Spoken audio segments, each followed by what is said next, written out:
sientes con fortaleza para ser vicepresidenta del Perú? Me siento con fortaleza y me siento capaz y siento que podría dar lo mejor de mí y sumar muchísimo en la reconstrucción del país.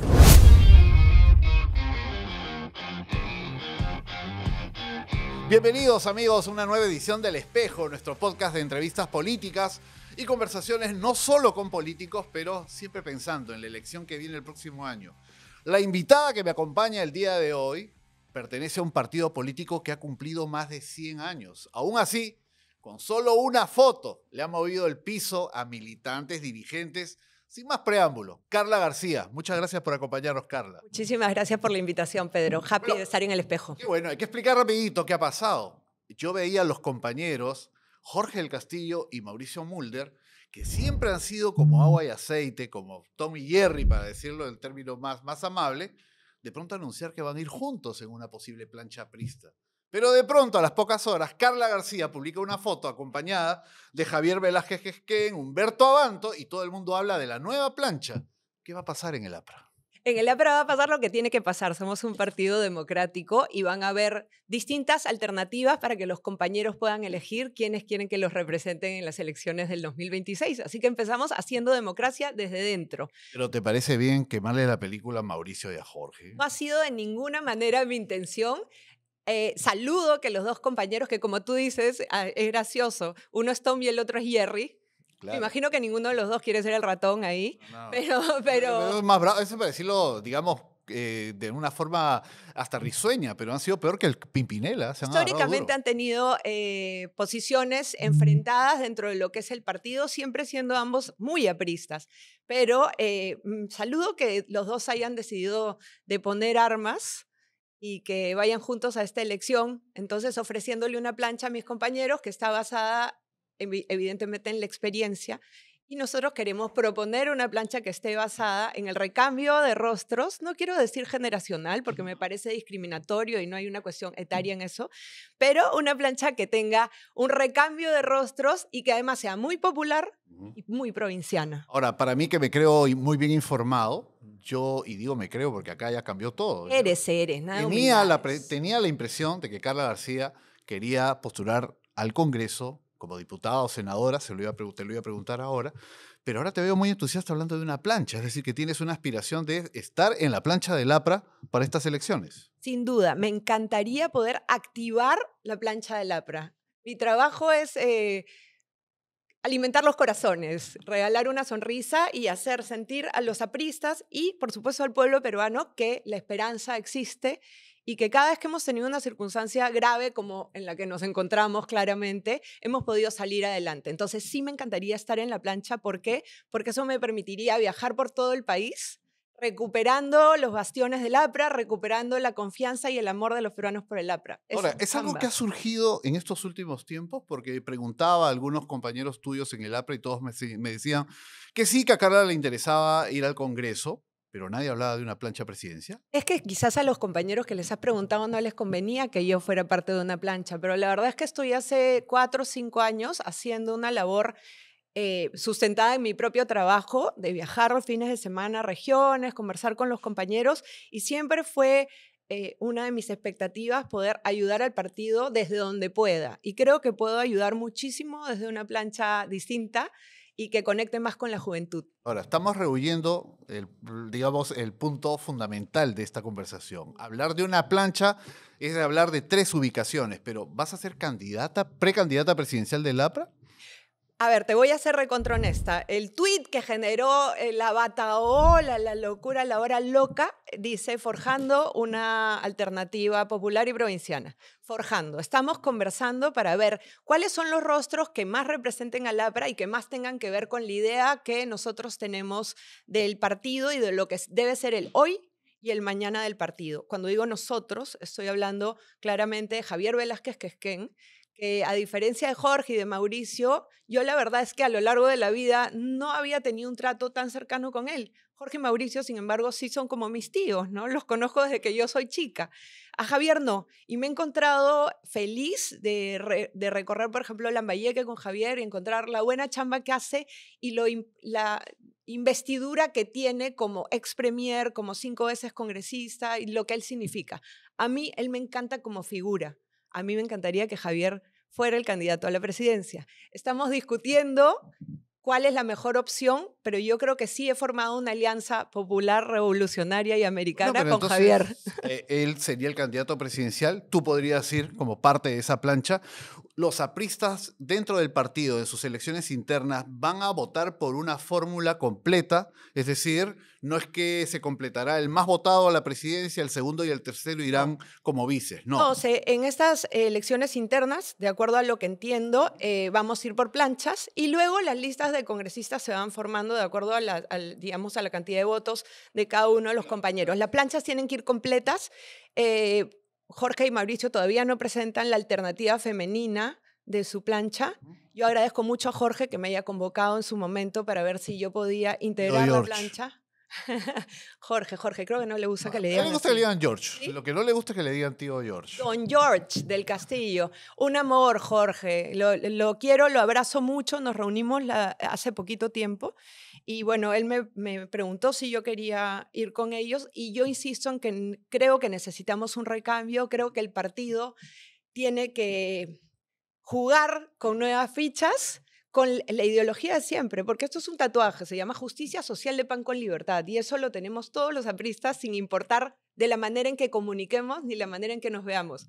Entonces yo sí creo que tenemos que ir al recambio. Le agradezco enormemente a Jorge, espero que encuentre la mujer ideal para la plancha.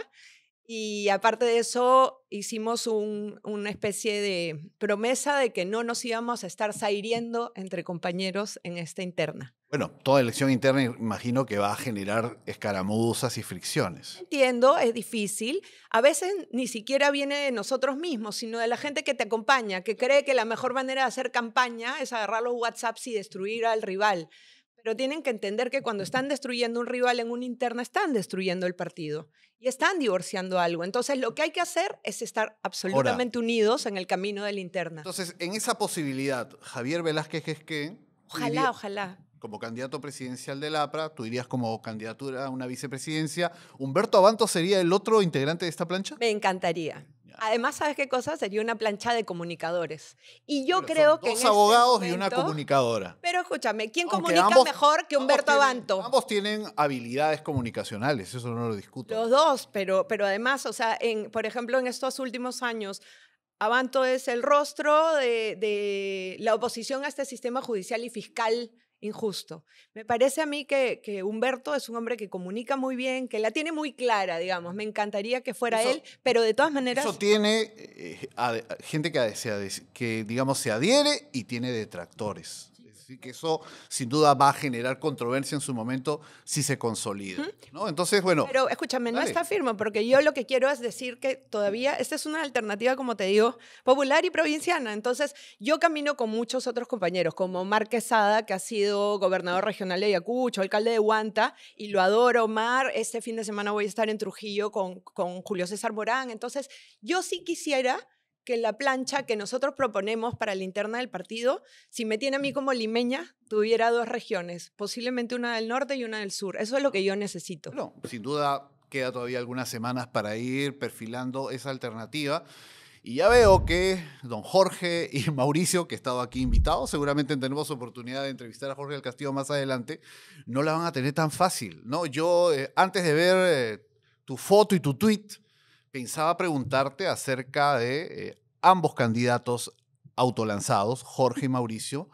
Jorge del Castillo va a cumplir el próximo año 76 años y Mauricio va a cumplir 71. Es decir, ya son septuagenarios en una plancha, que no digo que esté mal, porque experiencia tienen para bien y para mal. Sin embargo, es un factor que en una campaña también puede pesar, ¿no? De otro lado, Javier Velázquez, que es bastante menor en comparación a ellos, no se diga tú, bueno, pues iremos viendo cuál es esa otra alternativa. Ahora, yo quería comentar contigo algo que no sé si estaré en lo correcto, tú me corregirás si es que tienes la información.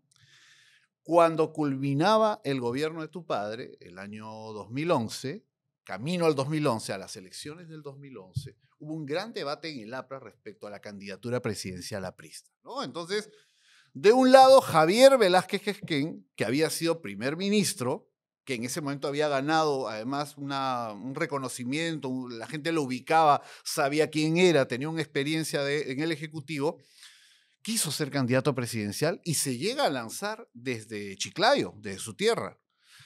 Pero Jorge del Castillo y otras personas consideraron que mejor candidata era Mercedes Araoz, ¿no?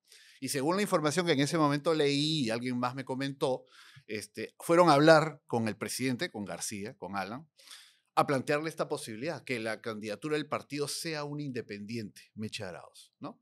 Entonces, García no se involucró demasiado en el tema, dejó un poco que se discuta, finalmente gana la posición de Jorge del Castillo y otros llevando a Meche Araoz, frustrando las aspiraciones de Javier Velázquez en ese momento, pero recordemos que Meche Araoz renuncia a su candidatura. El APRA pierde a la candidata presidencial y, claro, a la lista al Congreso le fue mal en ese momento, apenas Entraron 4. Entraron 4, ¿no? No, entró Jorge, de hecho. Claro, entonces fue una representación bastante reducida, complicada para un gobierno que, en teoría, en el papel, había realizado, digamos que había logrado una gestión. A ver. Sí, Un ratito. no, vamos a ¿Cómo que hablar en de el eso. papel? En el papel, No, en el papel no, en los hechos. Todo el mundo sabía que era una gestión buenaza. Yo tengo que decir en el papel porque es parte de la, Pero tú eres de la peruano, pues, campaña. tú también ves. Por supuesto que puedo reconocer muchas cosas buenas, En el pero papel no, en los lo hechos. que viene es, lo que quiero decir es que en el papel, en los hechos también, había sido un gobierno muchísimo mejor que el primero, ¿no? Y sin embargo el resultado electoral fue muchísimo más pobre que el primero, pero el meollo no está tanto en el resultado, sino en la oportunidad frustrada de Javier Velázquez Quesquén, que años después contigo podría tener, digamos, ya esa nominación, esa candidatura. Con respecto a esa historia, tú sabes que yo estoy militando en el APRA hace solamente 5 años, pero recuerdo el hecho, primero porque conversábamos en casa sobre las virtudes de Javier Velázquez Quesquén. Se hablaba mucho. Yo le decía, a mí me encanta, de verdad. Y esto no es gilero ni nada, ya sabes, Javier, o sea, con respeto, pero yo le decía a mi papá, a mí me encanta, a él también le encantaba, a todos los que hablábamos, que sea Javier, que sea Javier. Meche Araoz a mí me encanta, ¿ya? De hecho, quiero contarte, y esto Meche podrá corroborarlo, que yo en esa época no era política, era solamente comunicadora y hacía mi vida en comunicaciones y tal. Y de repente un día me llama Meche Araoz y me dice, Carla, quiero hablar contigo, mira que voy a ser la candidata del APRA y quiero que tú seas, me han dado tantos números en la lista y yo quiero que tú vayas en mi lista de diputados. De congresistas en ese momento. Y yo, recontra miedosa, le dije, ¿tú has hablado con mi papá? Me eché esto y me dijo, no tengo nada que hablar con tu papá. A mí me han dicho que tengo la libertad de escoger quiénes van a ser candidatos y yo quiero que tú seas. Nos quedamos ahí esa vez. La conversación no llegó más allá porque luego sucedió esto de que se cayó la candidatura de Meche. A ver, quiero explicarte una cosa. En un partido, se cae la candidatura de Meche, pero claro, se frustra la de Javier. La de Javier, por supuesto. Y me da muchísima pena porque yo estoy segura de que si Javier hubiera estado ahí, nosotros hubiéramos tenido 20 congresistas.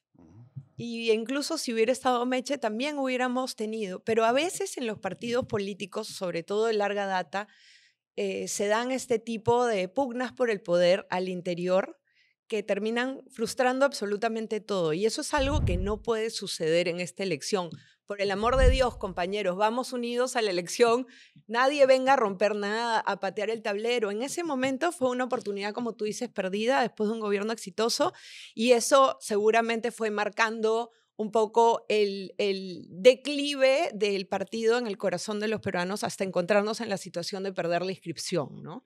Me hubiera encantado que Javier fuera el candidato, pero mira, la vida está llena de oportunidades que nacen de infortunios. En este momento, Javier Velázquez Quesquén tiene la oportunidad de ir con un García en la plancha presidencial del APRA. Ahora, él quiere ser candidato presidencial. Está ahí, él quiere que sea yo. Pero yo opino que él tiene que ser el candidato. O sea, se están lanzando flores, entonces él quiere que tú seas la candidata presidencial. Como doña Florinda y Girafales.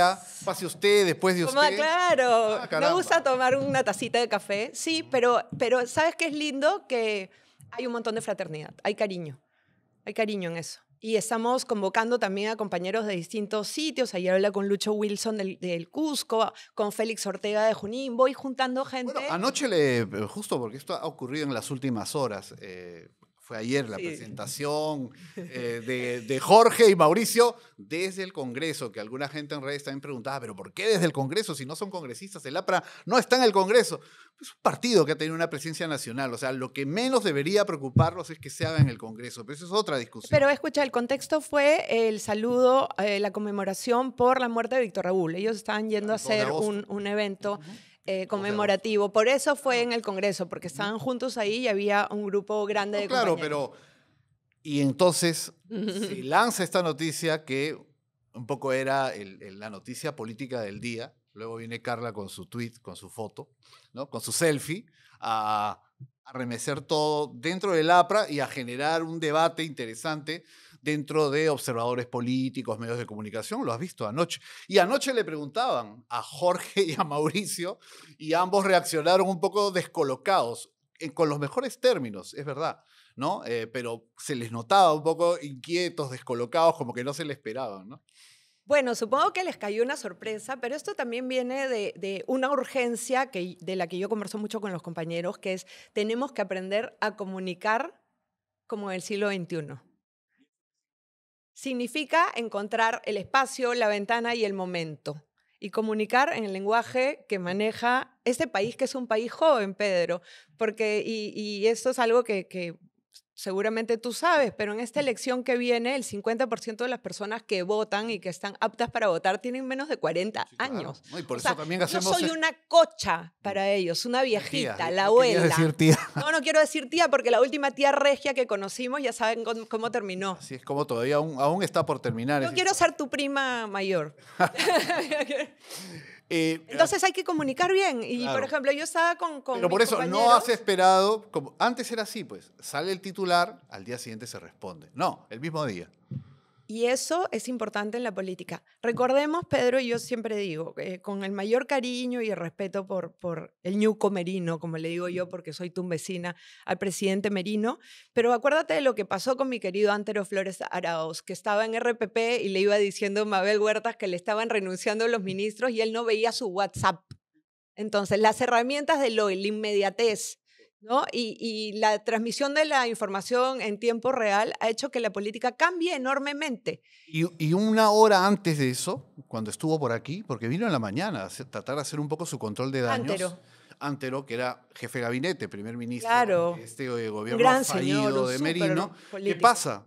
Que nos contaba que los ministros no le contestaban el WhatsApp. O sea, todavía no estaban renunciando. Había habido ya alguna renuncia, pero no en cascada como ocurre al final de ese gobierno. Y nos decía que no le respondían el WhatsApp. O sea, lo dejaban en visto, como ya se conoce, ¿no? Como se dice. Y cuando te dejan en visto ya es una alerta de que algo está ocurriendo. Claro, porque Él no entendía contesta, qué ese falta. ¿no? Claro, pero bueno. Hay que tener un poco el equilibrio, ¿no? Porque a veces yo trabajo con chicos, pues, millennials. Gracias, chicos. Pero, por ejemplo, les digo, escríbele a Pedro Tenorio. Ya, no me contesta. No te contesta si un día agarra el teléfono y llama, párate en la puerta, porque en eso sí hay que ser old school, o sea, vieja escuela. Acuérdate tú cómo nosotros teníamos que llegar a la gente o cómo teníamos que comunicarnos. A veces los chicos con el tema de la inmediatez es como, no me contesta, punto. No te contesta, averiguas dónde vive, te paras en la puerta, tocas la puerta, llamas por teléfono, torturas, ¿sabes? Llegas a la persona y consigues la respuesta. Te decían como un dedo, hay que estar como Claro, un dedo ahí, ¿no? claro, obviamente. Pero bueno, entonces retomando la respuesta tuya y de las personas que coinciden con tu visión de lo que debe ser la candidatura del APRA, pues han respondido en una, ¿no? Entonces, esto ha generado, pienso yo, un debate interesante dentro de un viejo partido, dicho sin ánimo peyorativo, tiene más de 100 años, ¿no es cierto? Un viejo partido que está de regreso, que más allá de si merece o no alguna oportunidad, eso ya es rol de los votantes, ¿no? Son la gente que va a votar la que finalmente va a decidir si vale o no la pena. A veces por confiar en muchos nuevos, tenemos el Congreso, por ejemplo, que tenemos en este momento. Yo recuerdo mucho la elección del año, cuando Vizcarra cierra el Congreso y una elección congresal el año 20. Ingresan como 16 o 17 congresistas del pescadito. Porque el día de votar, el vacilón era marcar el pescadito. A la siguiente elección, los señores desaparecieron del mapa político. ¿Por qué? Porque su contribución había sido absolutamente intrascendente. Entonces, no caigamos tampoco en los extremos, pero aceptemos que hay una discusión política que no la podemos mantener en el plano de la confrontación permanente, porque no nos está llevando a nada. Es el resultado de la antipolítica. Y cuando dices que, bueno, que te ha causado simpatía que aparezca yo como una especie de conejo de adentro de un sombrero. Me ha generado simpatía que los has descolocado, teniéndole la mejor buena onda a Mauricio, ¿no? Y también a Del Castillo, yo no tengo nada en contra de él, pero me ha dado un poco de risa ver cómo los han descolocado con la noticia, ¿no? Es difícil, pues, porque yo no he venido a ser amigos, he venido a incomodar. Y quiero incomodar hasta que el fuego se prenda totalmente. Hay que mantener prendido el fuego del aprismo y mi trabajo va a ser Ujú. avivar ese fuego. Ahora, hace un rato también usabas una frase que a alguna gente le va a chocar, va a pensar que parece más un eslogan publicitario de los 80, ¿no? Que vienes a movilizar corazones, quieres mantener vivo el fuego del aprismo. Es una fórmula interesante, pero ¿qué es lo que debería encontrar un votante joven de lo que tú has mencionado en el APRA? Que tiene estas caras que no las estoy estigmatizando, simplemente las menciono y son viejos rostros de la política, como puede ser un Jorge del Castillo, Mauricio Müller, etcétera. ¿Qué pueden encontrar de nuevo en el APRA? Bueno, claramente en el APRA pueden encontrar ese... Nosotros somos un partido de izquierda democrática. Ojo. A veces algunos compañeros se han unido un poco a la derecha y hubiera dado la impresión a veces de que somos un poco derechistas. Nosotros somos un partido de izquierda democrática que está bien pegado al centro. Los de la polarización, digamos, la derecha extrema y la izquierda comunista quieren decir que el centro no se va a poder sostener. The center will not hold, como decía Joan Didion. El centro se va a sostener porque va a ser un centro radical.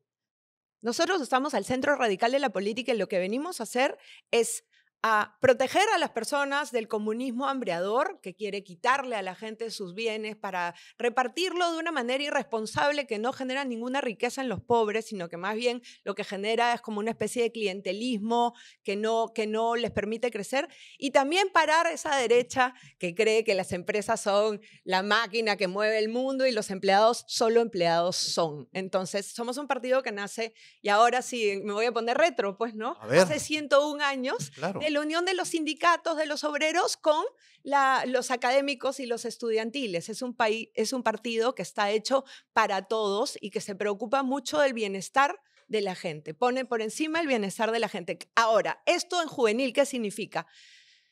Prosperidad compartida. Entonces, el que más tiene, lo que tiene que hacer es generar prosperidad y felicidad para la persona que trabaja para él. Lo que tenemos que hacer es generar confianza nuevamente en la política y eso es un chambón de todos los partidos, Pedro. Tenemos que generar confianza en la política porque estos casi 20 años de antipolítica bastante duro nos han pegado y la circunstancia en la que estamos, que posiblemente es una circunstancia que merecemos por haber votado tan mal. Y Pero digo en plural a pesar de no haber votado sin por esta duda, señora, pero somos por nosotros. ejemplo, por ejemplo, el año 21 no hubo este centro progresista, este centro que algunos Pero pueden no nos denominar pudimos radical. inscribir, pues. Claro, bueno, está bien, pero no lo hubo. O sea, electoralmente, en la primera vuelta se decantó claramente hacia una izquierda, hacia una derecha, y la segunda vuelta fue lo que todos vimos, ¿no? Un sálvese quien pueda. Y probablemente en esta elección quizás también sea difícil ese mensaje del centro si no se aterriza en algunas medidas concretas o en algunos compromisos concretos, ¿no? Entonces, de cara a todas las personas que te están viendo, ¿qué de distinto haría el APRA en función a lo que se está viendo ahora? Primero que nada, llamar a cuadros que sean realmente profesionales. El trabajo de un presidente, de un gabinete y tal, es gestionar el recurso humano, no hacer la cosa de traer a tus amiguitos ni tal. Segundo, a mí me gustaría mucho ponerle un tope nuevamente al gasto fiscal. Me parece que se está gastando muchísimo, además en una burocracia que no sirve para absolutamente nada porque los niveles de los funcionarios han bajado enormemente. ¿Ya? Y con el cuento, por ejemplo, no solamente en el Ejecutivo Central, sino también en las regiones, con el cuento de que funcionario de confianza y funcionario de confianza se está dilapidando la plata de la gente y la inversión va prácticamente solamente a pagar planillas. Entonces yo propongo, por ejemplo, que se vuelva a generar, uno, un tope fiscal, que no se abran las arcas del Estado y vamos a gastar así como Puff Daddy y tirar billetes así, sino que lo que tenemos que hacer además es generar una nueva burocracia que sirva y empequeñecer el Estado, Pero claramente. eso además de la decisión política que requiere y del compromiso, también pues requiere de una parte del Congreso que aprueba el presupuesto, que es el que establece esos topes que tú has mencionado mediante la ley de presupuesto. Y el Congreso lo que ha hecho durante estos últimos 5 años, Triplicar el gasto. por un lado, ir en consonancia con el gobierno, por más que diga que es opositor a este gobierno. Cuando salió Velázquez Quesquén de presidente de la mesa congresal, ellos gastaban como 411 millones al año. Ese era el presupuesto del Congreso. Y ahora son casi 1.500. Casi, claro. Ahora, siempre dirán los estudiosos y los defensores de las instituciones, como seguramente lo somos tú y yo, que no se puede medir la calidad legislativa. Yo creo que sí. No, Francamente, este Congreso no ha hecho absolutamente nada sino dar gestos de riqueza. Cada vez que volteas, todos están en Marruecos, todos están en Taiwán, todos se fueron a ver a Huawei, y con ese cuento realmente, incluso la derecha que pareció oponerse a Pedro Castillo, ellos sintieron que cuando salió Pedro Castillo merecían un premio y que ya se podían ir de vacaciones, y así estamos hasta ahorita. Y como tú dices, son ellos los que habilitan la bestialidad del gobierno de Dina Boluarte, la frivolidad, los viajes y todo, porque claro, o sea, tienen un cogobierno, obviamente, esa señora Boluarte, vicepresidenta de Pedro Castillo, con el partido de Keiko Fujimori y el partido de César Acuña, lamentablemente. Hay un tema aquí fundamental, sobre todo para quienes aspiran a tener una participación en el próximo Congreso. Uno mira los plenos hoy en día y se han quedado como en la época de la pandemia. Es decir, sí, semipresencial. Entre comillas, puedes votar desde tu casa, puedes participar de forma remota, incluso en comisiones, lo que no solo es un contrasentido, porque estás faltando a tu deber de dedicación exclusiva al rol parlamentario, salvo que seas catedrático universitario. Ajá, solamente eso. Dedicarte por completo a la labor parlamentaria. Y todo eso es parte de la frivolidad en la que se ha caído, en que alguien les dijo a estos congresistas cuando entraron en el 2021, ustedes pueden hacer lo que quieran porque nadie les va a poner un pare, no hay mandato imperativo sobre ustedes. Y lamentablemente esto ha llevado a un desborde. La gente en este momento, tú lo habrás escuchado en la calle, está absolutamente distanciada de la actividad política que se hace en el Congreso, y lamentablemente esto también le salpica a muchos partidos. Hay gente que dice que no cree, por tanto, en el sistema, que busca algo nuevo, algo distinto, y eso encauzar esto en la próxima campaña va a ser bastante complicado. La gente odia la política, la detesta, y se entiende claramente, porque mira, estas personas han llegado ahí, lo único que quieren son nuevas comisiones para sacar nueva plata y contratar a todos sus patas, y además hay una impunidad gigante, Pedro, gigante. El presidente del Congreso al día de hoy tiene una acusación de violación. Y todos, pucha, vamos a votar, ¿sabes? Por la democracia. A mí el cuento de la gobernabilidad y la democracia que está de espaldas, que voy a decir una cosa grosera, que se zurra en el pueblo, en lo que estamos viendo, era por favor no voten por el acusado de violador. El mensaje que nos están dando a las mujeres, a las niñas, a las jóvenes es horrible, no lo hagan, van y lo hacen. Y salen y explican. Yo no sé con qué cara realmente, gente que yo quiero mucho. Te juro, mira, yo nunca he hecho antipolítica, Pedro. No podría decirte que detesto horriblemente, posiblemente a Vizcarra, pero que detesto a alguien. Yo quiero mucho a Marta Moyano, me cae muy bien Juárez, me caen muy bien muchos congresistas. Cuando los veo decir cosas así por consigna, me rompe el corazón. Me rompe el corazón que se alejen de la gente de esa manera. O sea, el tipo que acusación, no se puede decir violador porque es acusación, pero sepa Dios, no debería estar ahí. Pero además, los niños ya se reciclaron, a nadie le importa. Ya están en distintas bancadas. Darwin, son bacanes. Nadie se acuerda de lo que pasó hace 2 años. En el Perú tú te mueres, te asesinan y no importa de qué te moriste. ¿Dónde están los asesinos del hombre José Miguel Castro que al 90% fue degollado? ¿Dónde están? ¿Alguien los está buscando? ¿Dónde están los culpables de que se caiga el techo del Real Plaza? ¿Se fue preso alguien? Los incendios que duran días en el Perú. ¿Dónde están los señores que construyen esos búnkers gigantes hacia el cielo? Pero ¿eso qué te dice? Porque si bien el gobierno no reacciona, tampoco ves una oposición del Congreso fiscalizando ese tema. No les importa en lo más mínimo. O sea, viven al día y además una vez por semana se van de vacas sobre pretexto de la semana de representación, que ni siquiera es a tu región. O sea, ¿qué estás haciendo, Carla? Aquí en Huanchaco, mi semana de representación. Hay congresistas por Lima que viajan a Tumbes, a Madre de Justo Dios, donde están las fiestas de Cusco, cumpleaños de los otros congresistas. también, que no estoy en contra de que viajen, pero en realidad con el cuento de la semana de representación, lo que hacen una semana al mes es actividades proselitistas, políticas, que la gente también se da cuenta que son políticas y no de chamba. ¿Por qué tenemos un congreso que sesiona una vez por semana los jueves y que además sesiona, como tú dices, miti, porque están los que están en su jato seguramente comiéndose una parrillada y que prenden y bajan el volumen ¿no? de la música y escuchan y votan, a veces sin saber que están votando porque hemos escuchado que Claro. acabo de votar, no La sé qué última estoy vez, votando. un señor activó el audio y estaba viendo un partido de la Champions. Ya, perfecto. Mientras O la si no, comisión estaba aparece el otro hablando de los senos de una congresista. Maravilloso.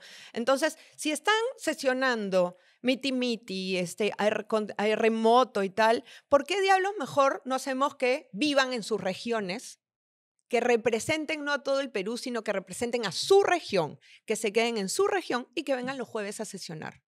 ¿Qué tal? Ahí se acaba la farra, ¿no? Ahí se acaba la compra de departamentos, las operaciones, porque mencionemos que todos los que han entrado al Congreso están reencauchados ahorita. El que menos es más flaco, más blanco y tiene nueva nariz. No hablemos de las boobies de las congresistas, ¿no? Ni nada. Todo el mundo ha pasado por el tasajeo. Ojo con los seguros del Congreso. Ojo con los seguros médicos del Congreso, porque eso también vendría a ser peculado de uso. Si tú no estás enfermo y sales con el cuento tipo Dina Boluarte, que no podía respirar y es muy importante, y apareces con la nariz respingora, es que tú estás usufructuando los bienes que te está pagando el Estado para algo. Se hacen una intervención necesaria, pero de pasadita. Claro, Retoque por aquí, un peeling retoque. profundo. Ya, o sea, cuando llegaron, yo veo hasta gente de otro color en el Congreso. Ahora, eso se Pedro. va a investigar en el próximo Congreso, me imagino. Sí, ahora supongo que el próximo Congreso va a tener misiones otro más congreso. importantes, que es como poner un poco a rodar el país nuevamente, Ujú. que nos encontramos en una especie Digo, de pero marasmo. se tiene que investigar de Pero verdad, ya, ¿no? si Porque, te vas a poner a investigar si Lich López se hizo un peeling, ya entramos en... pero te das cuenta, pero además te das cuenta que esa comisión de ética que se creó, dizque para sancionar a los congresistas, no sirve para nada. No, pues porque ahí está el toma voto, recibe Para ganar voto, tiempo, yo nada más voto por tu mientras- amigo y tal. Mientras el escándalo está en los titulares, lo ve la comisión de ética. Una Sí. vez que el tema pierde intensidad, lo pasan por agua tibia. Exacto, pero Todos todo los es un mochasueldos y negociado. mochasueldos han pasado de la misma suerte. Ahí está, por ejemplo, pero perdón. Y el caso de la gente está chica de asqueada, de la supuesta red de prostitución del Congreso, tampoco se supo nada. Y a veces la gente me dice, bueno, estamos representados, lo peor del Perú está representado en ese Congreso, pero no podemos permitir que esa institución se muera, porque lo que le estamos enseñando, Pedro, a la gente es que la democracia no sirve para nada. Y es chamba de esos 130 congresistas haberlo demostrado. Y es chamba de Dina Boluarte y de Pedro Castillo haberle dicho a los jóvenes que recién saben de política que la política no sirve para nada. Es que no lo estamos diciendo además porque se nos ocurra, es que cuando uno va por la calle es el comentario que recibe. Yo le comentaba a otros entrevistados que a mí, por ejemplo, la gente en la calle me pregunta ¿por qué no cierran el Congreso? O sea, mucha gente piensa que cerrar un Congreso es una medida legal, que está considerada en el ordenamiento, que si un presidente o presidenta no lo hace es porque no tiene pantalones o porque es parte de una mafia, y en realidad una disolución del Congreso solamente opera por una causal constitucional en un caso muy específico y nunca nos quedamos sin Congreso porque hay una comisión permanente. Pero claro, son temas que no son del manejo del común de las personas. ¿Y cómo canalizan su frustración? Rechazando la política. En el Latinobarómetro, donde tú veas del año 2024, somos posiblemente el país que menos confianza tienen los gobernantes y que menos cree que la democracia sirve para algo. Y es lo que pasa, digamos, hemos tenido periodos dudosos. Yo digo que lo que hizo Martín Vizcarra al cerrar el Congreso fue un corte constitucional y que fue una dictadura en su momento, porque él no podía hacer eso. Pero digamos que las grandes dictaduras, horrendas dictaduras que persiguieron al pueblo aprista durante años, no las hemos visto. Yo misma, que he sufrido la dictadura de Fujimori, no podría decirte que ay, las dictaduras, qué terrible. Y lo que están aprendiendo estos chicos es que quizás te dicen, ¿no? Necesitamos mano dura. Mano dura. ¿Y tú sabes lo que es perder tus derechos? Bueno, hasta hace poco, y creo que todavía se sigue repitiendo en el Perú, se quiere un Bukele, pese a que estamos viendo que ya... Claro, que rompió todo y que ahora se va a reelegir ad eternum. Claro, pero no es que hay jueces que le dan la razón. El señor Bukele ha reorganizado los tribunales y los poderes de su país a su medida para que estos jueces le digan ok y puede ir a una reelección todas las veces que él quiera. Oye, pero como pasa en Nicaragua, como pasa en Venezuela. Igual. Pero es el fin justifica los medios, pues. Cuando yo estaba en política decía, ya, bacán, todos quieren imitar a Bukele, todos quieren imitar a Bukele, todos se van a El Salvador a ver si se sacan su fotito con Bukele, qué penoso, señores. Pero Bukele fue y se metió con su gente al Congreso, y eso no es democrático, se metió al Congreso, y ahora lo que está haciendo es demostrar que sus ideas no sirven para nada, porque aquel que quiere perennizarse en el poder es que no confía en sus propias ideas ni en sus propios métodos, y agarra la fuerza para quedarse ahí, y eso no debería ser, y en ningún caso puede ser un ejemplo para el Perú. Rafael, te estoy escuchando y tú que eres fanático de Bukele, no se te ocurra proponer una cosa así como una reelección inmediata. La base de la democracia es la alternancia de poder y tenemos que, así no nos guste, siempre ir a elecciones pensando lo mejor y esperando lo mejor. Y hace un ratito tú me decías, Pedro, que era como una especie de eslogan, que avivar los corazones y todo. El amor no pasó de moda y yo creo plenamente... creo plenamente en la política del afecto, porque en términos de no podemos estar haciendo política en contra de otro, ¿ya? Yo ya me cansé de la política en contra de Keiko y en contra de... Y yo no voy a decir, ay, de llegar, mataré a los comunistas. No, no, o sea, habrá que gobernar de la mejor manera y bloquear sus métodos para que no lleguen al poder como han llegado varias veces. Ese es el tema de la política. O sea, toda campaña es una confrontación de ideas y también de personalidades, porque por algo alguien se siente con mejor capacidad para ejercer el poder que otro. Y en determinado momento de una campaña, sobre todo en una segunda vuelta, y lo vemos en los debates y lo vemos en la confrontación, habrá algún momento en el que sin duda una personalidad se va a enfrentar a la otra, incluso en términos personales. Eso no es extraño a la política. El problema es cuando lo convertimos en el día a día. Y damos no podemos el ejemplo, vivir fuera de una confrontación violenta. Por ejemplo, yo no acepto que se diga que determinado político ha perdido legitimidad. Se ha sido elegido democráticamente. Que no te guste es otra cosa. Claro, ¿por qué? Que esté equivocado, sigue ahí? por supuesto. O sea, si tienes cómo evidenciar que esté equivocado, claro que sí. Ahora, yo te escucho en el propósito que anima la candidatura de tu partido, digamos, lo que tú quieres representar de cara al próximo periodo de gobierno. Pero para el APRA también va a ser difícil, no sé si tú eres consciente de ello, que la gente, una mayoría, los considere algo distinto al resto. No porque no hayan estado en este Congreso. Esa es una, digamos, una diferencia que salta a la vista, ¿no? Obviamente, no han estado. Qué bueno que no estuvimos en el presente no han Congreso. estado en este Congreso. Está de Dios. Pero la gran pregunta que se harán muchos es, ¿tienen lo suficiente? ¿Han zanjado con la corrupción del pasado? ¿Son otro partido realmente capaz de dar la vuelta, de ser algo distinto a lo que tenemos?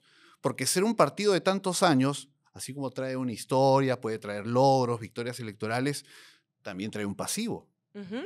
¿Cuál es la corrupción del pasado?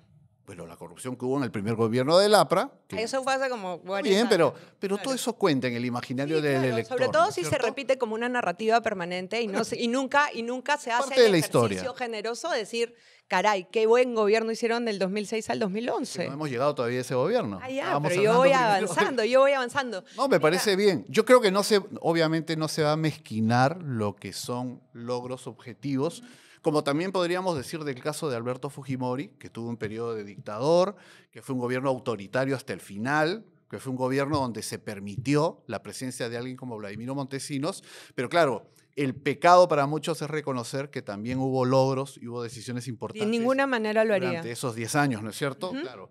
Porque la historia al final nos revela eso, lo positivo y lo negativo, ¿no? Pero esta no es...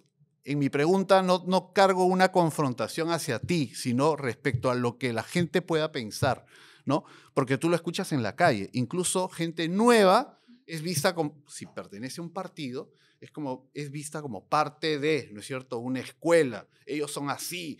La gente cuando sintetiza dice, ¿no? O son corruptos o es gente valiosa, ¿no? Entonces, ¿cómo va a ser el APRA para afrontar esta etapa, esta campaña electoral, ya que te veo bastante animada y además con las ideas de comunicadora, tratando de conectar con esa audiencia joven, precisamente para desterrar aquello que sea narrativa o aquello que sea cierto, pero que es parte del pasivo que todos los partidos cargan? todos los partidos cargan con pasivos, sobre Claro, toda mente, claro que sobre sí. toda mente. ¿Qué fue eso, Carla? Sobre todo... Soberanamente. Claro, ha sido un furcio, uy, pero sobre todo los partidos con larga data, ¿no? O sea, yo veo, por ejemplo, a mis amigos de Acción Popular o los amigos del PPC pasando también por un momento duro que yo creo que es también el cambio generacional, ojo, no de la gente del partido, sino del votante. Porque la importancia de la lampa, por ejemplo, que ahora parece que les quitaron la lampa, que me parece una cosa, ¿qué fue eso? La importancia de la lampa como símbolo, que llevó a todos estos, Son marcas conocidas, pues. claro, que a todos estos impresentables como los niños, y con algunas excepciones como Mari Carmen Alba y tal, y señoras que tienen gran valor, pero los veo a todos en esta circunstancia difícil de volver a construir. Mi propuesta, y es algo que le digo también a los compañeros, es a pesar de que nosotros decimos pues 150.000 horas, mire el tren y todo, es dejar de hablar del pasado y empezar a hablar del futuro. Ya, por ejemplo. La gente es no una tiene ganas de que acción tú política. le digas, oye, sabes que en el año 45 hubo una resistencia, ni siquiera sus padres habían nacido en ese momento, sus abuelos posiblemente. Entonces le estamos hablando a una O sea, nueva eso es gente. importante para lo que ustedes llaman el pueblo aprista. Para los que son nietos Exacto. de... Adentro de la base, Yo tengo amigos que son recordémoslo. apristas de toda la vida y Claro, claro, adentro se la- acuerdan de estas cosas porque el abuelo fue perseguido. Imagínate yo, ¿ya? Para hacer así, vamos a hablarle al pueblo aprista. Mi bisabuela, a comienzos del siglo, fundó uno de los primeros bases del partido aprista en el Perú. Mi bisabuela, una mujer de avanzada, ella tenía la foto del Che Guevara muerto encima de su cama cuando yo era niña. Te imaginarás para una niña que entra, abuelita Celia, no sé qué, era como, le decía, mamá, ese es mi tío que está echado. Y mi mamá me decía, no, es Ernesto Che Guevara. Yo, y no está echado, está muerto. Yo, ok, qué lindo. Ya, mi bisabuela fundó el partido aprista junto con Antero Peralta en Arequipa, cuando era arequipeña. Cuando era niña y arequipeña joven. Mi abuela nació en esa familia, se casó con un hombre que sería encarcelado 8 años, clandestino 5 y exiliado muchos más. Sin embargo, tuvieron hijos y los 2 hijos fueron apristas. Uno fue 2 veces presidente de la República. Después de salir corriendo por los techos cuando la dictadura fujimorista quería matarlo, no sé qué, volvió en olor a multitud después de todo lo que habían dicho y ganó democráticamente una elección. Hizo un gran gobierno. Y luego muere este señor y yo me veo un poco, digamos, mi vida profesional estaba resuelta ya, Pedro. Tenía un camino hecho, que era todo lo que yo había hecho hasta ese momento. No, porque a ti nadie te había visto en el partido hasta ese momento, No. salvo acompañando a tu padre probablemente. Claro, sí, acompañando Y a por mi eso, papá. y por eso nos contabas que en la campaña del 2011, cuando Mercedes Arauz habla contigo para Yo, ¡ala, qué miedo!, ¿no? no era tu vida. Pues. Yo tengo la sensación de que a mi papá no le encantaba que nosotros nos subiéramos por el partido, sobre todo porque él entendía también que es una instancia de poder y de pugna, ¿no? No le encantaba que estuviéramos, aparte de mí, tampoco ni Josefina, ni Gabriela, ni Luciana, ni Alan Raúl, ni Fede, ¿no? Entonces, a raíz de la muerte de mi papá, lo que pasa es que yo me quedo un poco con un espacio vacío gigante, ¿no? Entonces, luego aprendí uno a gestionar. La muerte de los padres nunca te deja, ¿no? Y menos esa muerte sorpresiva y dolorosa. Nunca te deja. Tú aprendes a gestionar el agujero que deja. Es otro tipo de presencia.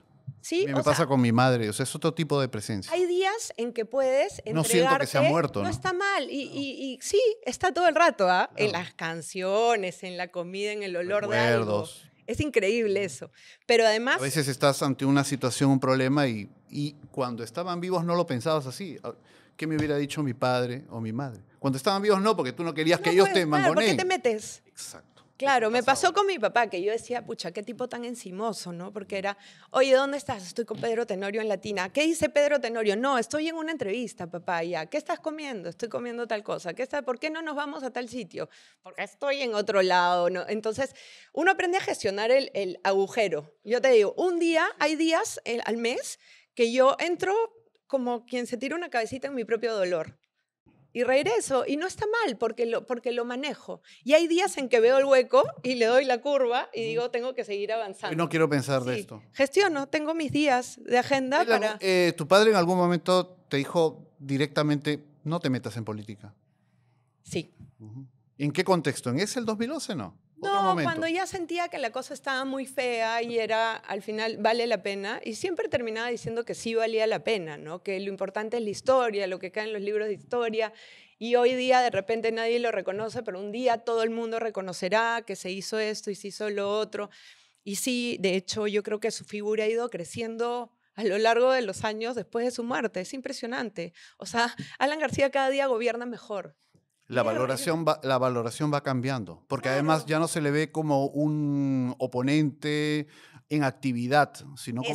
como alguien que ya tuvo un rol Eso y empiezas a valorar exactamente ese es, rol. eso es. Porque los primeros años, digamos, sus oponentes, sus rivales, me invitaban a eventos donde valoraban mucho su gestión y incluso enemigos, ¿no? Te estoy diciendo nombres, Juan Cheput, ¿no?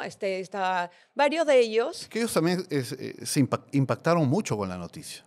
A ellos también los impactó políticamente. Claro, pero es más fácil reconocer a una persona en su grandeza cuando la persona está muerta y no cuando te tienes que medir con la persona. Claro, Era exacto. muy difícil medirse con él, pues. Entonces, pero yo agradezco muchísimo a la gente que ha hecho eventos y que valora. A veces me provoca decir, ¿dónde estuviste tú cuando necesitaba que lo defiendas? A veces me provoca, pero criada sin rencor, en eso no miento y creo que la gente lo sabe, criada sin rencor. Por eso creo de nuevo en los corazones y en el afecto, porque creo que desde ese tipo de sentimientos positivos podemos volver a reconstruir nuestro Bueno, país. dicen que el rencor te carga y te envenena. O sea, más allá de la frase que Es puede como ser de cargar con un postalito, muerto que te pudre la espalda, ¿no? claro, Y tarde o entonces temprano la septicemia te come. puede haber momentos en los cuales sin duda está justificado que sientas una revancha o sientas una animosidad por algo que te han hecho. Pero si eso es perenne, como he leído por ahí, te termina perjudicando. Claro, cuando haces la vida para vengarte, imagínate estar cargando con una cosa así, no hacer la vida para ser feliz o hacer felices a los demás, sino para atacar a una persona que un día te hizo un daño y tal, te vas envenenando, Me has ¿no? recordado algo, que tu viejo no era así, no porque lo conociera al expresidente García, sino porque recuerdo muy bien que luego de su primer gobierno hubo congresistas que lo investigaron por enriquecimiento ilícito, por graves violaciones a los derechos humanos, que en sus declaraciones públicas lo presentaban además como culpable, responsable de casos muy conocidos, muy sonados, pero luego fueron ministros de tu papá. Ya. Y no solo ministros, sino que fueron en alianzas electorales. También, claro. Bueno, el caso más evidente en cuanto a una alianza electoral, Lourdes Flores. Que en Claro, su y como momento- ministro, mi tío Rafael Rey, a quien amaba y encontrármelo. Antero Flores Arau Claro, también. escúchame, Entre otros, no yo he fueron los visto, únicos. yo he visto videos en blanco y negro, Pedro, donde va Claro. Alan al final del gobierno, 8-9, así, ya después de lo de la estatización de la banca, y se para y Rafael Rey, olvídate, y parecía un barrista. Fue fiu, fiu, pa, tirando cosas. Lourdes, cuando tenía el otro peinado, dando alaridos como pollo sin cabeza. Eran jóvenes. Hay que Sí, decir. pero qué lindo eso. Por ejemplo, a mí me parece una extraordinaria historia. Los compañeros a Es veces, parte de ese devenir los político. compañeros más ortodoxos, los más ideologizados, los que estaban así, la resistencia del 45, ¿sabes? Estaban molestos porque habíamos convocado gente que no era del partido. Habíamos, digo yo en plural, mira, chaza. También, Ya me trepé al segundo gobierno. Sergio García, está bien. Ya, entonces, habíamos convocado gente que no era. Ya, incluso Yehude Simons como premier, recuerda. Sí, claro. Rafa Rey, todos ahí. Y ellos se molestaban, pero era, oye, cuando tú llegas al gobierno no puedes hacer política en contra de tus enemigos. ¿Qué mejor que traer los mejores cuadros de ellos?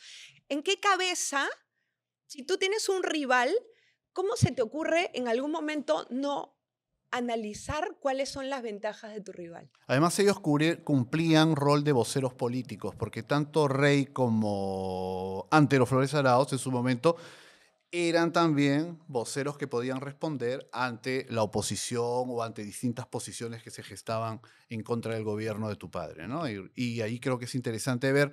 Yo hacía referencia más al tema de ese manejo político que te permite deponer ciertas animosidades en función a un objetivo, ¿no? Sí, claro. Que mucha gente no Común. comprende y está en su derecho de no comprenderlo. Y electoralmente seguramente castigó en su momento a quienes consideraron que tenían que castigar, Ujú. ¿no? Porque después dicen, uy, ¿cómo los pasan por agua tibia? Pero en realidad no es así. Son las cosas que ocurren y hay que analizarlas ya con el prisma de la distancia y de la historia, ¿no? Porque no son candidatos ni son en este momento, además, personas que están buscando algún tipo de representación. Pero eso me llevaba a mí, ya que has hablado de tu papá, ¿Qué es lo que más extrañas de tu papá?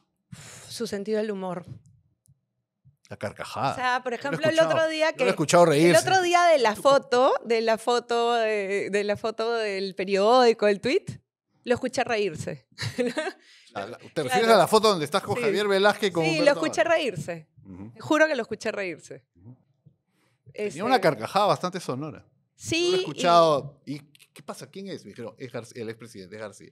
Y estaba por ahí. esa cosa, claro, como a pesar de Muy ser amigo de tan- Joselo. Uf. Lamentablemente. Ayer nuestro hace poco fue canciller, un mes de la que partida de falleció hace muy Joselo. poco. Muy amigos Ellos se ambos. querían mucho. Y ¿sabes qué? Yo en estos días de análisis sobre no solo el trabajo maravilloso de Joselo, sino la amistad que tenía José Antonio García Belaúnde con mi papá, le recordaba a todo el mundo que cuando recién mi papá volvió al Perú, Joselo fue injustamente apartado, recordemos, de la Cancillería De por la el carrera gobierno. diplomática. Por el gobierno de Alberto Fujimori, que así como tú dices, tuvo algunos puntos muy altos, hizo atrocidades como sacar a 117 diplomáticos y culparlos de ociosos, de no sé qué, de viciosos. Hicieron y una tal. racia dentro de la Cancillería y sacaron a 117 personas que tenían además una ejecutoria de trabajo conocida, impecable. Es una carrera de No eran operadores mérito, vas subiendo poco a poco y un día te cortan la cabeza. Eso hicieron con José Luis, se quedó muchos años porque tampoco Alejandro Toledo lo repuso.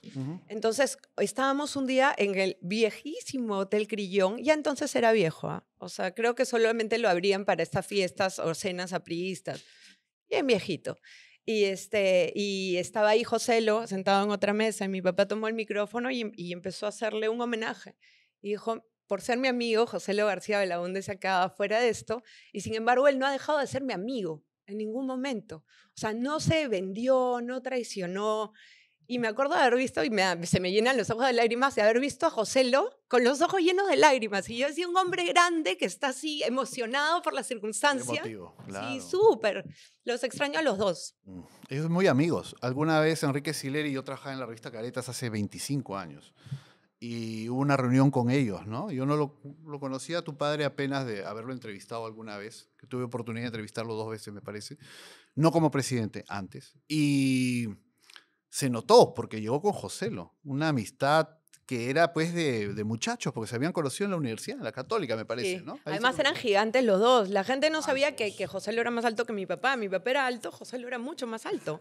Una cosa gigante. Lo extrañamos, ha sido una partida muy rápida. Muy inesperada. Sí, no esperábamos esto, pero la verdad es que me los imagino happy, felices, juntitos, Seguramente, grandes seguramente. amigos. Yo creo Ahora, que las grandes amistades no trascienden a la vida. eso es lo más importante. Tú lo comentabas, Carla, hace un instante que yo te preguntaba qué es lo que más extrañas de tu papá. Me decía su sentido del humor. Y recuerdo en esa oportunidad que Enrique Sileri los había convocado, pues hacía sus bromas de viejo y cómo gozaban, cómo se reían precisamente los tres, Enrique Sileri, Alan García y Joselo, ¿no? Pero en otros ámbitos, que me has dicho que tu papá pues era celoso, Uf. estaba ahí, como dicen ahora los chicos, stalker, ¿no? Un Claro. poquito stalker. Claro, el papá permanentemente llamando y fregando. Citas que se cancelan porque mi papá llama también. Horrible, horrible. ¿Cómo que se cancela? O sea, que estamos saliendo, vamos al cine, Pedro, ya, bacán. Y de repente, hija, necesito que vengas a Palacio. Disculpa, me voy. Ah, sí. Claro. Es que, claro, es definitivo. O sea, hay prioridades, hay prioridades. Ok, pero en decisiones claves que todo joven tiene, estudiar una carrera, trabajar en determinado ámbito, ¿tu padre también opinaba, se metía? Sí, sin, sí. sin que le pidieras el consejo. Totalmente. Yo quería, al comienzo de mi vida, no al comienzo, pero tercero y media, sí, quería estudiar Derecho para ir a la escuela diplomática, casualmente, volviendo. Ok. Entonces me acuerdo que un día me lo encontré y le dije, porque acuérdate que yo salí del colegio en el 91 y mi papá dejó el gobierno en el 90. Entonces, estábamos hablando en su despacho de Palacio y le dije, bueno, yo quiero estudiar. ¿Qué vas a hacer al salir del colegio? Estudiar Derecho. Ah, no me digas, como yo, abogado. Sí, pero para ir a la escuela diplomática. Me quedo mirando así. ¿A la escuela diplomática, Carla? Sí. Ya, bueno, me dijo, está bien que yo no te haya educado ni te hayas criado conmigo, pero si hay una cosa que yo sé de ti es que tú te opones siempre a la autoridad. Y la escuela diplomática es algo que tiene un rango, definitivamente siempre vas a tener un jefe, finalmente el presidente de la República, no sé qué. y ahí como que se rompiera un vidrio, ¿no? Y yo, claro, no había visto eso. Posiblemente termine siendo como una rebelde y 2 minutos después me voten. Y me dijo, mejor estudia algo que tenga que ver con las humanidades porque claramente tú estás direccionada al arte, algo que tenga que ver con arte. Y me dijo, tómate unos meses. ¿Por qué tienes que salir corriendo del colegio? Tómate unos meses y piénsalo bien. Y fue durante esos meses que fue el golpe de Fujimori. Ya después cuando tu papá Claro, llegó ya al poder. piénsalo bien. Inmediatamente tuvimos que salir él para Colombia. Mi mamá y yo nos fuimos a vivir a Chile y volver a empezar de cero, ¿no? Y estudiaste en Chile, ¿no? Estudié en Chile literatura. Y de volver a empezar de cero, porque la gente dirá lo que quiera. Ay, que a mí me acusan de todo, prácticamente de la cuna de oro. Yo los quiero ver a todos empezar de absolutamente cero en Chile con lo opuesto, ¿no? Con lo opuesto, punto. Tal cual. Así Al comienzo colchón en el suelo, como empieza todo el mundo, ¿no? Compremos un televisor en blanco y negro, hagamos tal cosa, tal otra. Hay que salir a chambear, empezar a chambear. Mi universidad, que además era una universidad bastante barata porque era pública, yo me acuerdo que al cambio la Universidad de Chile me costaba $50 al mes. Y yo era una de las pocas que pagaba porque todos los demás tenían crédito universitario y comida en la universidad, ojo. Tú eras extranjera. Claro, yo era cupo extranjero. Uh-huh. Y entonces podía pagar mi universidad, ir mejorando. De todos los infortunios nace una oportunidad. Y yo, después de llorar mucho y patalear mucho en Chile y echarle la culpa a todo el mundo, aprendí que puedo volver a empezar con facilidad y que después, digamos, el orgullo que siento por mí misma es enorme. Cuando yo volví de Chile ya tenía mi vida resuelta, estaba viviendo mucho mejor, mi departamento era súper, tenía chamba, tenía un futuro. ¿Allá o cuando allá, estando en Chile? ¿Cuándo es que vuelves al Perú? En el 98. 98. Sí. Okay. Bueno, en el una IPP, época bien interesante aquí también, porque coincidió pues precisamente ya con un poco el despertar de tanta gente que venía apoyando a Fujimori y se dio cuenta que esto no era lo mejor para el país. Qué duro, ¿no? Claro. Yo recuerdo cuando la gente decía, ¿por qué pierden el tiempo? Fujimori lo máximo, ya veremos quién viene después de él. Y en realidad él quería seguir, luego del 98 es que se hace toda la movida. Toda la movida para la reelección y ahí mucha gente reacciona. Pero ese fue el inicio de la antipolítica, ¿no? Te quería preguntar, ¿por qué estudiaste literatura? ¿Para qué? Te lo pregunta alguien que estudió literatura en la universidad también. Y mucha gente me preguntaba, ¿para qué estudias literatura? Pero acá la entrevista eres tú, así que te pregunto a ti. Yo quería escribir obras de teatro. Ser dramaturga. Claro, quería ser dramaturga porque yo había estado a la par del colegio asistiendo ¿cómo se llama? El Club de Teatro de Lima. Saliendo de ahí, antes de que suceda lo de Fujimori, yo estaba yendo a una escuela de los ex-TUC que se llamaba Quinta Rueda. Pudiste haber sido actriz también. Me hubiera encantado. ¿Por qué no fuiste actriz? Porque hubo un momento en que sentí que no quería estar en todos lados. O sea, le agarré como un poco de tirria al público. Eras adolescente en ese momento, todavía, sí, claro. 17 años. Es una edad complicada, ok. Es una edad complicada, escúchame. Querías y no querías. Y salir de tu casa con lo opuesto, dejar a toda tu familia, dejar, entre comillas, tus privilegios, tus gollerías, todo. O sea, yo estuve molesta con el mundo un montón de tiempo. De hecho, mis amigos chilenos que han venido a verme después vienen y me dicen, es lo caso, porque la Carla chilena era súper simpática, pero la Carla peruana es infinitamente mejor. Y les digo, es que yo soy de acá. No, esa es una cosa rarísima que suena chauvinista y populista y discurso pero cuando uno sale del país, tú escuchas... Patria es tu hogar y finalmente eres donde has nacido. O sea, yo me tomaba un pisco y ponía a Eva Young cantando Estoy enamorada de mi país y me echaba a llorar como una Magdalena todo el tiempo. Y los chilenos, qué insoportable la peruana, ¿no? O sea, todo el rato estás echando... Todo lo haces drama, por eso quería ser dramaturga. Claro, todo está echando de menos la García y tal. No somos suficiente para ella. No, pues nunca es suficiente cuando no estás en tu país con sus vicios y sus virtudes. Pero es tu país, qué chévere es. Lo dice todo el mundo, ¿no? Aquí ocurre cada cosa que te puede indignar o te puedes matar de risa, como la abuelita Tsunami. Te puedes matar de risa, pero realmente es lo que le da sentido a la peruanidad. Pero no solo la abuelita del Tsunami, que empezó como nos indigna, pasó a nos hace reír y tercero pasa a es influencer. Claro. Perú, país generoso. Nos debe estar siguiendo. Claro, la abuelita del Tsunami la rompe, por Dios.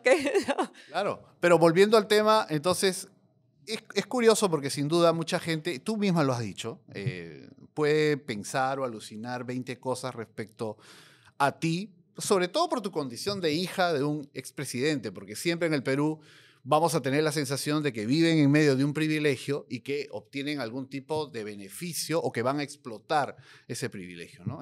Según lo que tú nos has contado, la vida no ha sido así para ti, ha sido muy distinta. Y la gente que te conoce sin duda también debe tener ya una idea de cuánto de ello es así, más allá, no digo la máscara, sino el personaje que uno compone de cara al público, ¿no? Porque la gente, me imagino en la calle, me imagino que la mitad debe tener actitudes simpáticas, cariñosas hacia ti. No es faltar a alguien que por ahí te diga algo, como a todos. Nunca, alucina. Pero Pero de yo verdad, me he no. sorprendido viendo en la calle a personas, entre comillas, polémicas, ¿no? Cómo la gente se les acerca, les pide una foto, les manda un saludo. Sí, la verdad es que nunca he tenido un mal momento en la calle, de verdad. Más bien, por ejemplo, ahora, antes de venir, paramos en un café, me meto al baño y entra una persona detrás mío, siempre uno con miedo, ¿no? Porque yo he crecido en la época del terrorismo, amigo. Entonces entra alguien al baño y uno está mirando quién es. Y la chica me dice, ¿eres Carla García? Sí, no sé qué cosa. Nosotros la estrella siempre. Y le digo, oye, ¿sabes qué cosa? Yo estaba nerviosa porque hoy una entrevista y tú me has regalado ahorita la luz que necesitaba.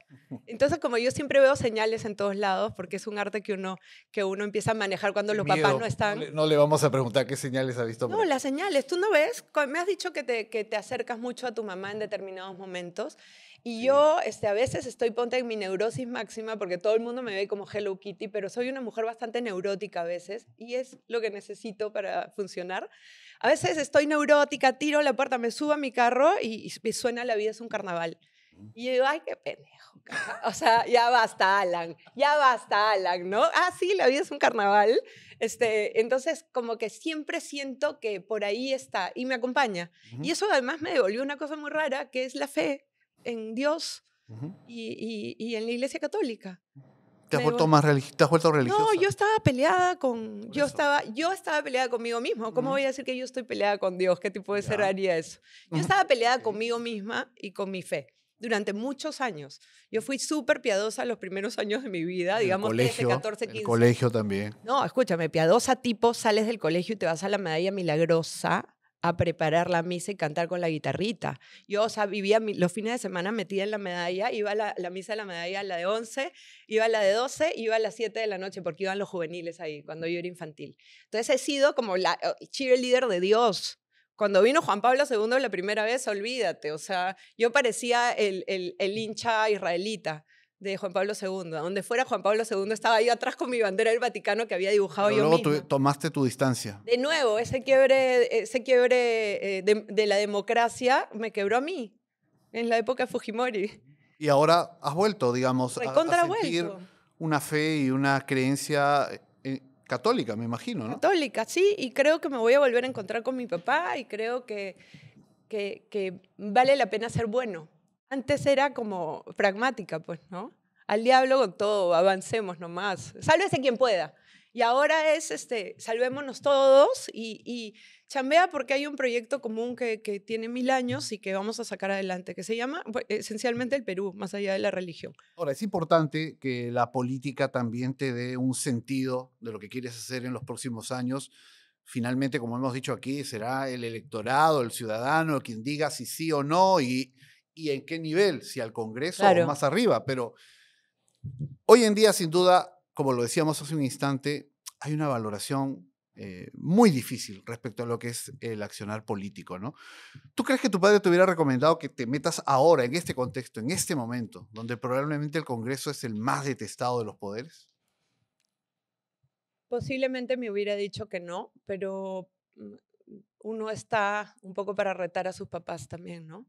Yo creo que incluso en la ciencia y en cualquier tipo de avance científico y social, retar los límites es lo ideal. Uno vive una vida donde todo el rato te parametran y te dicen, esto no puedes hacer, de esta forma no te comuniques, sé la gran oradora, háblale a las masas desde un púlpito, di tal cosa, o eres mujer, no te puedes enfrentar a los hombres así, o tienes tal cosa y tienes tal otra.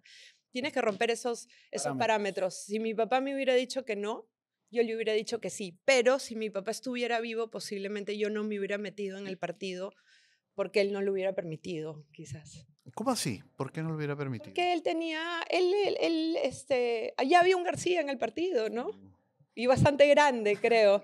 Y yo le hubiera generado un problema y como soy... O como dicen, me ven joda, una presencia colosal. Sí, escúchame, eso del ego colosal me encanta y a veces cuando me quieren molestar con algo me ponen, tiene el ego colosal, pero por supuesto, si uno no se echa porras, ¿quién te las echa?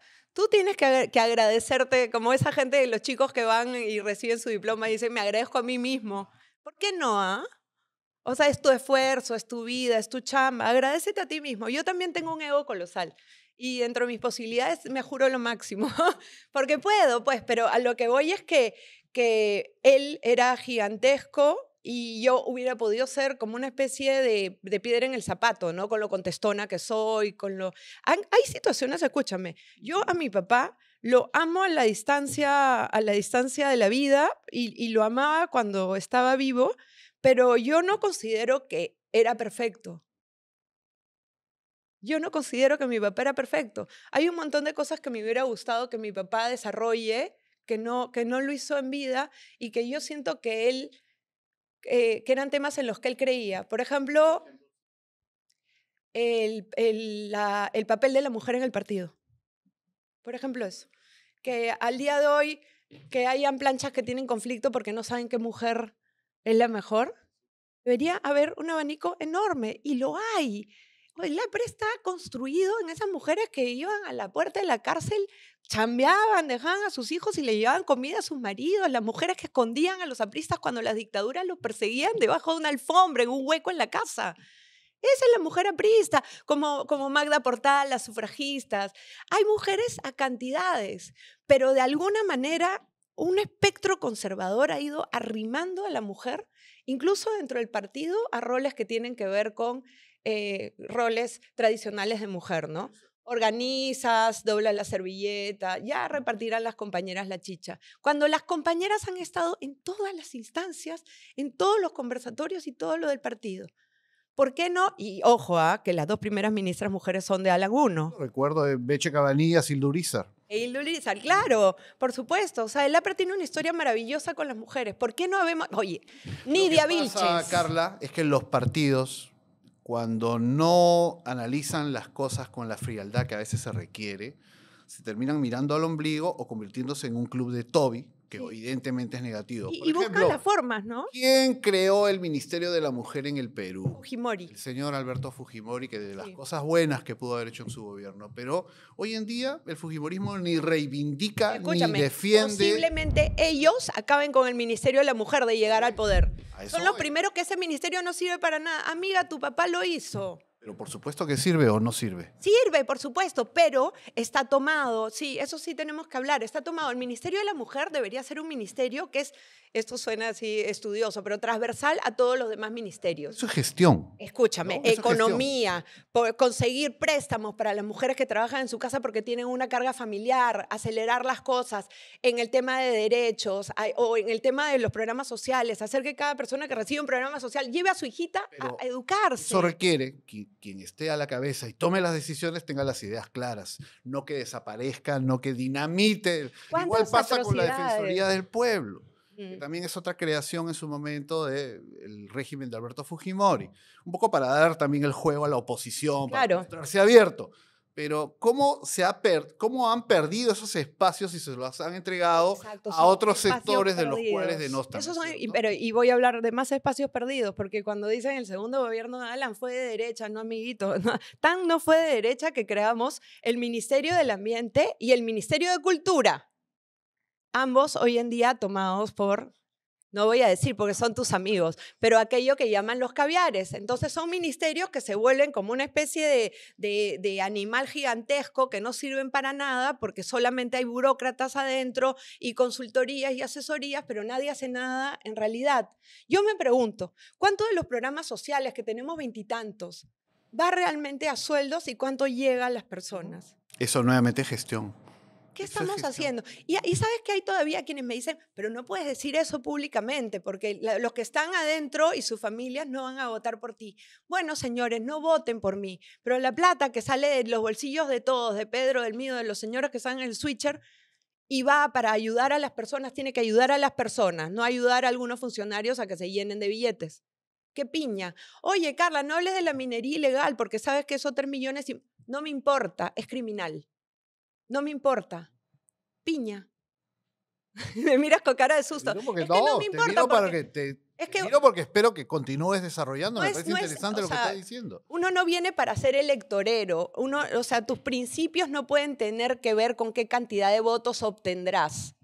No te pueden comprar las ideas, no te pueden comprar las ganas de cambiar las cosas. Las cosas hay que cambiarlas. Te miro y recuerdo cómo los roles se invierten, ¿no? Porque generalmente en campaña, quien plantea estas cosas, ¿no es cierto?, suele irle mal y no son temas de campaña. A mí me parece interesante que lo plantees y ya saldrán otras opciones políticas o a coincidir contigo o a señalar en qué te equivocas, ¿no? Porque creo que es el momento precisamente de escuchar y ver cuáles son las propuestas. No estamos cambiando nada. Y el día que empecemos a cambiar algo, No la se está cambiando ciudadanía nada, va se a está empezar... abandonando Sí. lo que se puede corregir y lo que se debe gestionar. Perdóname, abandonando regiones porque la presidenta tiene miedo de ir. Y Quería logrando que preguntar- gente diga, hay que los de Puno, que no sé qué, ¿cómo diablos vamos a generar un apartheid de la cintura para arriba del Perú y de la cintura para abajo no? Quería preguntarte acerca de la presidenta Boluarte, porque precisamente habíamos acordado esta entrevista después del mensaje de la presidenta, porque a ti te interesaba mucho también pronunciarte sobre ese tema, y claro, en realidad es un tema de debate general. Ahora, ha sido tan difuso, tan extenso, tan, ¿cómo podríamos definirlo en una palabra? Es difícil, porque la idea central de la comunicación política es que tu mensaje llegue directo y fácil.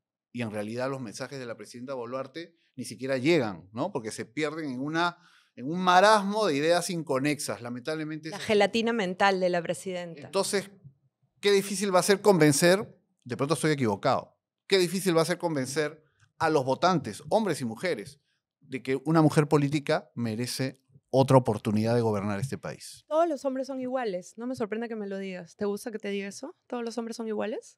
No, sin duda que no. Bueno, todas No las somos. mujeres no somos iguales. Ujú. Entonces, eso es así como a todos los hombres le joroba que una mujer les diga, ay, todos los hombres son iguales. Bueno, pues todas las mujeres no Pero somos cuando lo iguales. dicen así como lo has dicho, ay, generalmente tienen razón. ¿Verdad? Cuando lo dicen así, sí. Bueno, me gusta que aceptes tu pecado, es un acto de contrición Pero por importante. favor, no somos Así perfectos. se empieza, así Si se nosotros empieza. no somos perfectos, ya se imaginan los políticos. No, olvídate, esta señora le cayó, pues es presidenta por accidente, ¿no? La sobreviviente designada. ¿Sabes que hay un mensaje que yo escucho mucho cuando le preguntamos a la gente en la calle, cuando estamos con los reporteros? Es interesante cómo la gente, sobre todo mujeres, ¿no? Dicen, ella no me representa, ¿no? Es que da roche, y lo pues. dicen además, me molesta mucho que sea una presidenta mujer, ¿no? Da vergüenza. Y ella parece no haber calado esto. No le importa y a mí mi preocupación es que le quede un año ahí, con suerte, y la veo cada día más soberbia. Haciendo una cosa con el mentón y camina con las cejas así. O sea, la señora es incapaz de mirar a la cara a la gente. Está como muy por encima. Y además esta cosa, tú sabes que mi tesis tenía que ver con las crisis, mi última tesis, porque acabo de terminar una maestría en gestión, y era las crisis reputacionales en los gobiernos, el caso Dina Boluarte. Así que señora Dina. Tenías claro, bastante para y escribir. salí sobresaliente. Entonces, sí, señora, le paso mi tesis. Pero lo que me impresiona es que ella no haya aprendido, que no quiera comunicar, que no le dé cara a la prensa. ¿Hace cuántos? Y ya nos acostumbramos, ¿no? Porque antes la gente llevaba el conteo. Claro, son más de 250 días y es parte de su identidad. Pero esta cosa nueva que ha estrenado con cara de mala, que se jura lo máximo, y con la anuencia de la bancada de Keiko Fujimori y la bancada de César Acuña para de viaje. Entonces nos agarra el loco de Petro que se levanta de una mala resaca y sale con que, ¿cómo se llama el lugar? ¿Victoria?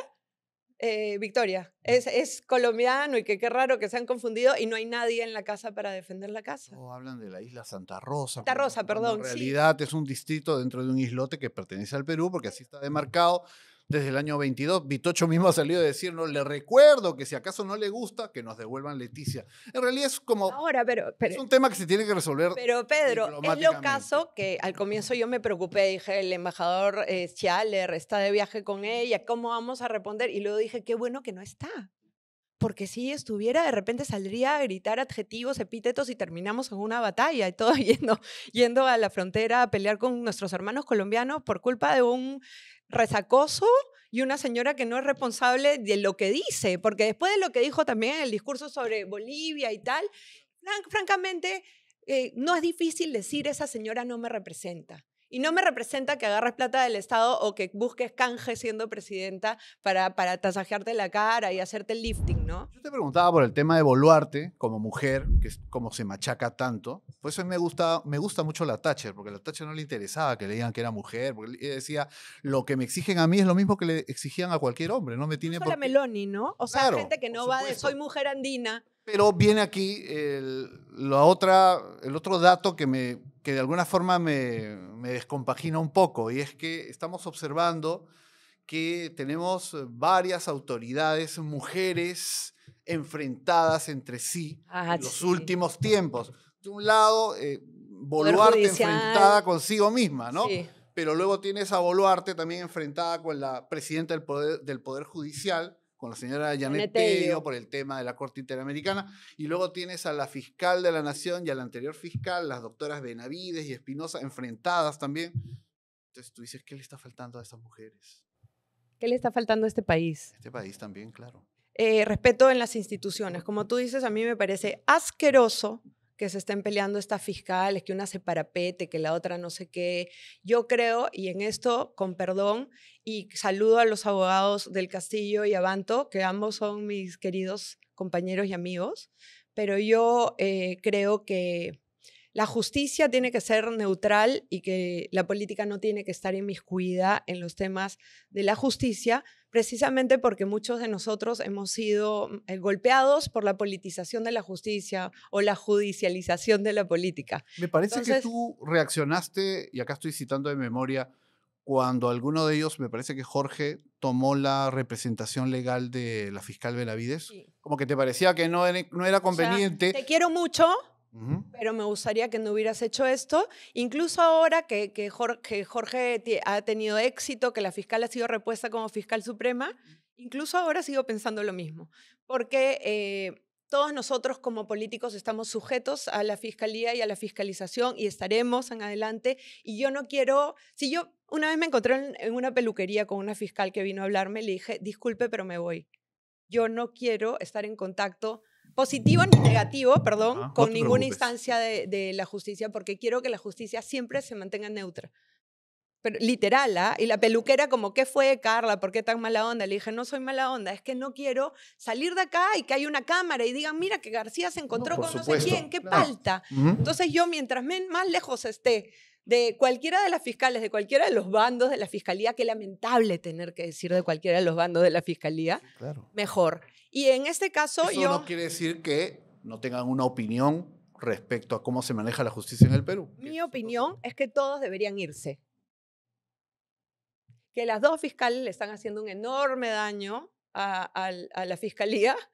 Y entonces, Son mujeres tercas. ¿pero por qué tienes que decir mujeres? Todos los hombres son iguales. Eso es cierto. Claro, pero el tema es que qué daño hace que el Ejecutivo esté enfrentado al Poder Judicial, a la Fiscalía, una locura. Es una licuadora esto. Independientemente del género, es la posición que han asumido y que sin duda el Perú no comparte. La gente está muy cansada de que las cosas permanentemente estén dentro de un conflicto sobre el que no hay salida. Y eso que la ley ya estableció una salida, y sin embargo, eso primero dicen que quieren cumplir la ley, luego cuando, Ya, luego cuando la sentencia eso. no les da la razón, buscan un subterfugio. Eso. Mira, Pedro, hay un montón de gente, sobre todo en la derecha beligerante que habla en las redes, que mira que estos peruanos, que nadie cumple con la ley. ¿Quién va a cumplir con la ley y las normas si las propias personas que están a la cabeza no cumplen con absolutamente nada? El ejemplo es la presidenta, el Congreso de la República, el Poder Judicial, la Fiscalía. Entonces, ¿qué es esto? O sea, es el huevo o la gallina, ¿no? ¿Son los ciudadanos los que han votado por una gente horrenda? ¿O es la gente horrenda la que le dice a los ciudadanos cómo marcar su vida? ¿Cómo hacer? Porque, o sea, si puedes ir de un sitio a otro y te toma 1 hora, no, mejor voy a tomar una combi asesina para llegar en 45 minutos porque quiero estar más rato en mi casa. Ahí está fallando el Estado porque no les está dando un transporte digno a las personas y seguro, pero el ciudadano también está fallando porque si vas a generar un mercado ilegal, mejor no lo hagas. Eso es el bien común, concepto que se ha perdido totalmente. Y lo vemos además cuando se caen los contenedores, llega la gente, levanta todo lo que puede y lo termina cachineando. Escúchame, y a mí políticos me han contestado en Twitter, bueno, es una forma de descontaminar el mar y además las empresas tienen seguro, así que nada se pierde. Sí, se pierde la moral, se pierden las buenas costumbres, se pierde la ética. Sin duda esta campaña va a tener muchísimo para tratar en los próximos días y semanas. Nos vamos al espejo, Carla García. ¡Qué miedo! Rápidamente en el espejo, en esta parte de nuestro podcast. Bien, ya tenemos a Carla García frente a nuestro espejo. Carla, ¿cuántas veces te miras al espejo al día? Todo el día. No, sueno como Dina Boluarte, pero sí me miro mucho porque me gusta estar bien y tengo esta cosa de que veo en un vaso un espejo y en los anteojos de los demás un espejo y me gusta mucho el espejo, me gusta lo que veo. Ahora, la pregunta que le hemos hecho a hombres y mujeres. ¿Cuánto te demoras frente al espejo en la mañana? Aproximadamente 1 hora, para lo que me levanto muy temprano. ¿Qué es mucho? Está dentro del promedio, creo. Hay mucha gente que no quiere reconocer finalmente cuánto tiempo le dedica. 1 hora. Ahora, nos has dicho que te gusta lo que ves, pero independientemente de lo físico, el espejo también revela muchos rasgos de personalidad o revela también tu estado de ánimo. ¿Te gusta lo que ves en el espejo ya en ese ámbito? Hoy me gusta más que nunca lo que veo en el espejo, definitivamente. A pesar de que he tenido una vida de alguna manera buena, con momentos bonitos y algunos momentos muy dolorosos y graves, creo que estoy en mi mejor momento. ¿Y qué quisieras que los peruanos vean a través tuyo, cuando te ven cada vez que apareces en televisión? Quiero que vean una persona que se ha levantado de durísimos golpes, que conozcan un poquito mi historia y que sepan que ahora estoy encaminada a llevar un poco de alegría a la política peruana y un poco de esperanza a la política peruana. Lo que nos has comentado hoy, además del Congreso, ¿aspiras a estar en una plancha presidencial? ¿Te sientes con fortaleza para ser vicepresidenta del Perú?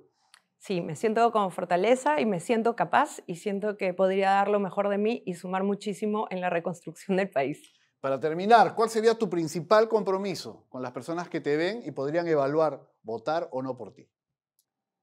Nunca más una niña va a tener menos oportunidades que un niño en el Perú y van a volver a tener un futuro esperanzador. Muy bien, Carla, gracias por la oportunidad y ya tendremos, conforme nos aproximemos a la campaña, oportunidad de plantear nuevas preguntas y quizás también en el calor de la campaña algún cuestionamiento a Carla García, que sin duda en el APRA no tardan en llegar. Hasta la vista, baby. Muchas gracias. Nos vemos. Continuemos con el espejo.